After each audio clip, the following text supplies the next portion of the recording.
You kind of know before you off somebody with a Predator drone whether he's an aid worker or he's an ISIS case. See, the thing is this isn't just you. It's been going on for administration after administration. The Obama administration droned hundreds and hundreds of people. And the thing is there is blowback to that. I mean, I don't know if it's true, but I see these pictures of these beautiful children that were killed in the attack. If that's true, and not propaganda, if that's true, guess what? Maybe you created hundreds or thousands of new potential terrorists from bombing the wrong people. So you got to know who we can't sort of have an investigation after we kill people. We have an investigation before we kill people.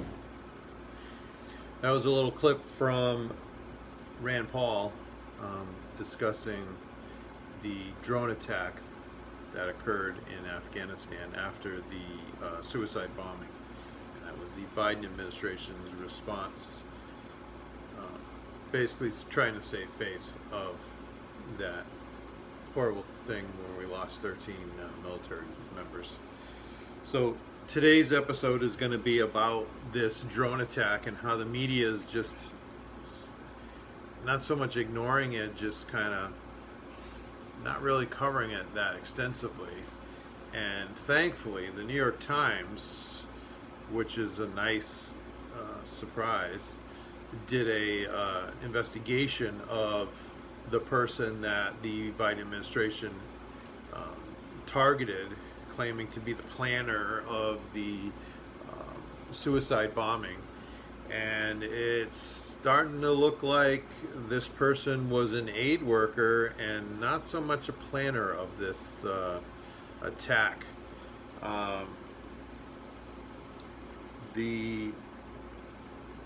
And I guess the people that were killed, it was like 10 people were killed, all from the same family, and 7 of them were children. I think the youngest was like 2 years old. And I highly recommend watching the New York Times video. It's very eye-opening, and they actually go to the site where the drone attack occurred, and you see the damage. So the Pentagon's response was the reason there was such civilian casualties, meaning the 7 children that were killed in the attack, was due to a secondary explosion because, you know, this guy's a terrorist and he's got explosives in his car, and when he got hit by the drone missile, it ignited the other bombs in the car, and it was a bigger explosion than anticipated, and that's why civilians were killed. Well, that doesn't appear to be the case. It appears to be that this guy was driving all over the area because he's an aid worker and he gives food to the homeless. He was filling a bunch of jugs of water for his family. Like, they're probably like 10 5-gallon jugs. And I don't know if they were, the intel on this maybe thought that that was explosive or gas or whatever it was, diesel. But it turns out to be water. New York Times is a pretty in-depth investigation. They follow all the security cameras, kind of follow them for the day. At one point, I guess he stops at a police station that's run by ISIS-K, and I think that's part of their, this is definitely a guy, and he's driving a white vehicle. I guess a white sedan was the target vehicle. They believe that the planner was operating this white sedan, and this guy happens to be driving a white Toyota Corolla. So New York Times follows all the security cameras. They see all his activities. They're all completely innocent activities. He went to the police department that was run by ISIS-K because he was getting permission to be able to distribute food to the homeless, and he was getting permission from that local police department. There's security video of him driving around, filling up water jugs, and I guess according to his brother, I believe it's his brother, and it's in the New York Times, that short documentary video. His brother says that when he comes home in the car, he'll stop the car in the alley, and the kids will run out, all climb in the car, and then they'll drive the car into the garage. It's just something they like to do. And it appears that that was the point that the drone attack occurred, and that's why there was so many children that died in that attack, because they were all piled in the car because they were driving at that, 20 feet or whatever it was. So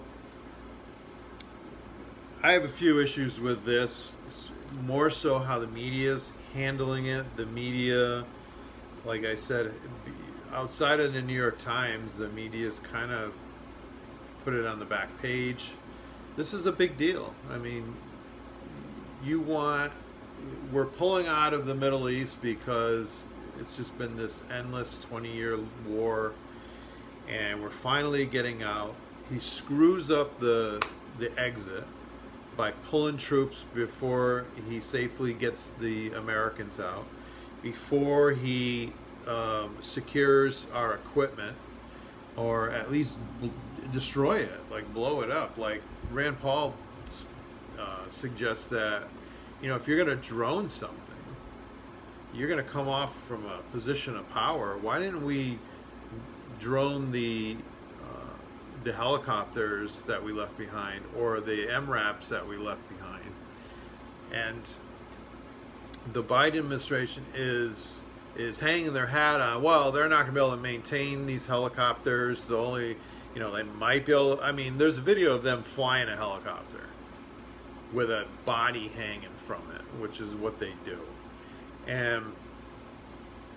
But the Biden administration is like, well, they're not going to be able to maintain these helicopters, so they're only going to be able to fly them for a little while, and then they're going to break, and then they're just going to be, lawn ornaments after that, which could be the case.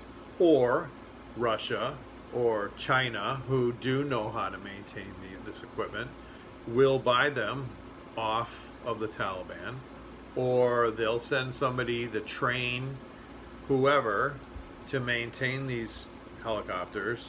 They're not going to get the support from the manufacturers, obviously, which they would need, but they'll be able to part them out. They'll have like a boneyard, like we did it in the Air Force with the A-10 during Desert Storm.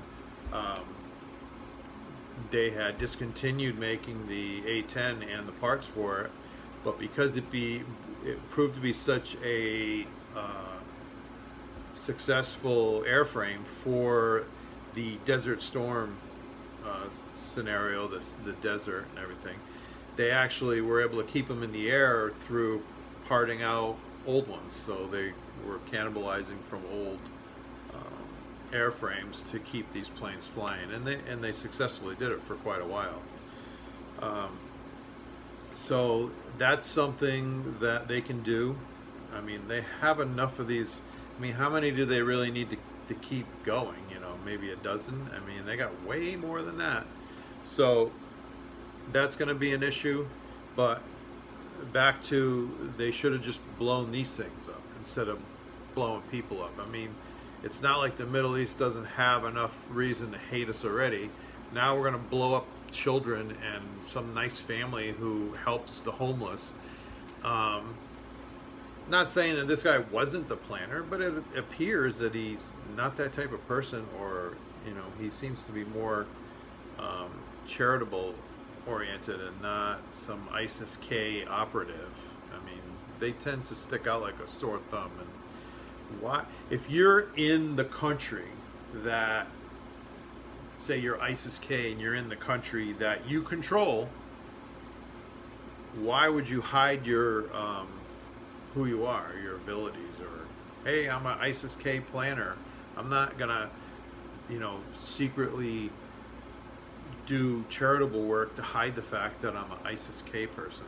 They don't mince words who they are. So, yeah, he could be hiding his identity from the CIA, but this is, and then the media just kind of like, CNN. I Googled a few things, and a thing come up on CNN, but it's not something they're discussing. And I remember back January 2020, when Trump targeted the Iranian leader there, and the media was hammering him. Oh, this is going to hurt our relationship with Iran, and he's just he's this warmonger, and he's just going overboard, and and there's article upon article of that incident where Trump's administration droned this Iranian leader. You try to look up this one, and of course the New York Times pops up a bunch of times because this is like their baby, apparently. CNN maybe once, but then there's like some obscure news reporting coverage, which may even be some conservative ones. Of course Fox News pops up, but it's like you're not seeing CNBC or MSNBC or ABC or CBS. They're not jumping all over this, and if they are talking about it, it's only in like small amounts. So this is just wanted to do a quick video on my thoughts on this situation, why the media is not handling it or even covering it the way they should. The freedom of the press. What's the purpose of freedom of the press? Well, the purpose of freedom of the press is to be the watchdog for the government, and they've been doing a great job for Republicans. They've been all over Republicans like white on rice. But when it comes to the Democrats, it's, oh, well, what did they do? I mean, come on, man. As Joe Biden would say, come on, man. Listen here. So that's my issue. And I'm glad they're keeping the Republicans honest. But what are they doing for the Democrats? They're not keeping those guys honest. If I'm a Democrat and I'm doing something shady, I'll be like, hey, media's not going to go after me, so I could pretty much get away with quite a bit before somebody comes after me. Or even Fox News could do a whole thing on it, and the mainstream media is not going to give it one iota about what Fox. Oh, they're Fox. They're jaded. But in the meantime, me as this Democrat's getting away with whatever I want. But if a Republican makes a phone call to the wrong person or looks in the general direction of maybe a Russian, boom, it's all over the news. It's the ticker tape on CNN. It's what have you. All I ask for is fair treatment. You root out a story. Actually do investigative journalism. Root out a story, no matter where it goes. If it goes at a Republican that's being shady and dirty, have at it. But if it's going after a Democrat that's being shady or dirty, same treatment. Let's not be. The media has become the defense attorneys of the Democrats, and you see it all the time.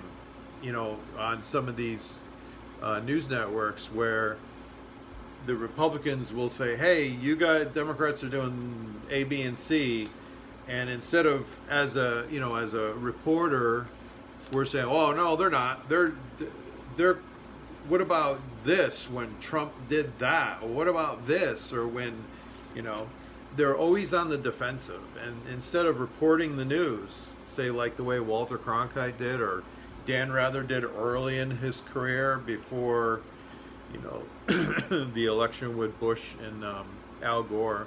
That's when I think everything turned. We need our journalists back, and they, when it's clear what side of the aisle they're on, they've ceased to be an effective journalist, and they're no longer doing this in the interest of the people. So, all right, well, thanks for coming back to the channel. Make sure you like and subscribe, and if there's a particular topic, doesn't matter what it is, from Bigfoot to politics to whatever, drop a comment, and I'll do some research, and I'll give you my opinion of it, or what people are talking about it. And we'll see you on the next show. Thank you.